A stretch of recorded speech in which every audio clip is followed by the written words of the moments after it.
पण सगळ्यांचा वेळ घेता, कोणाचा वेळेअभावी, कोणाच्या काही वैयक्तिक अडचणीमुळं समस्त गावकऱ्यांच्या वतीनं घेण्यात यावं असं राजीवजी घोडके यांचं म्हणणं असल्यामुळं त्या नियोजनाला थोडासा वेळ झाला आणि वेळ झाल्यामुळं सर्वाला सूचित करण्यामध्ये सुद्धा थोडंसं आमच्याकडून दिरंगाई झाली. त्याच्यामुळे उपस्थित काही सदस्य या ठिकाणी नाहीत याची खंत ही मला वाटते आणि आम्हा सर्व गावकऱ्यांना सुद्धा वाटते. आता उपस्थित सर्वांचा समस्त गावकऱ्यांच्या वतीनं आपण छोटेखानी एक सन्मान करत आहोत. त्यांनी केलेल्या कार्याचा आढावा येणाऱ्या काळात सुद्धा दुसऱ्या इतर सदस्यांना त्यांचा एक अनुभव घेऊन, एक आधार घेऊन कशा पद्धतीचे उर्वरित कामं आपल्याला पुढच्या काळामध्ये करून घेता येईल.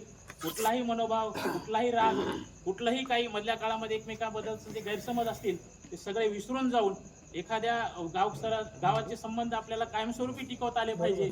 राजकारण एका मर्यादेपुरतं असते, ती मर्यादा सोडून आपण पुढे कसं कंटिन्यू आपल्याला सातत्यानं एकजुटीनं काम करून उर्वरित गावातील इतर काही प्रश्न असतील, कामं असतील किंवा काही इतर आपल्या शासकीय स्तरावरचे कामं असतील जे लोकप्रतिनिधी करू शकतो, त्या कार्यक्रमाला एक प्रेरणा मिळावी, चालना मिळावी आणि पुढील ग्रामपंचायतच्या येणाऱ्या पुढच्या इलेक्शनसाठी आपणा सर्वांना अशाच पद्धतीचं सहकार्य लाभावं याच भूमिकेतून आपण हा छोटाखानी एक सन्मानाचा आणि निरोपाचा कार्यक्रम सर्व गावकऱ्यांच्या वतीने या ठिकाणी आपण ठेवलेला आहोत.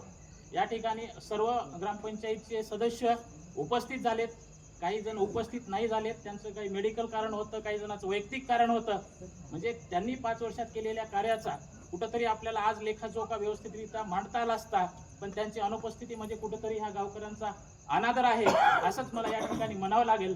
आणि त्यांच्या मनात कुठंतरी खंत किंवा कुठे काही गैरसमज असतील ते त्यांनाच माहीत. पण अशा पद्धतीनं गावकऱ्यांच्या वतीनं जेव्हा कार्यक्रम ठेवला जातो तेव्हा उपस्थिती ही लाभणं हे एक बंधनकारक असते किंवा एक चांगल्या सुसंस्कारपणाचं लक्षण राहते. पण असो, त्यांची अनुपस्थिती आपल्यासाठी ती खंत राहणार आहे.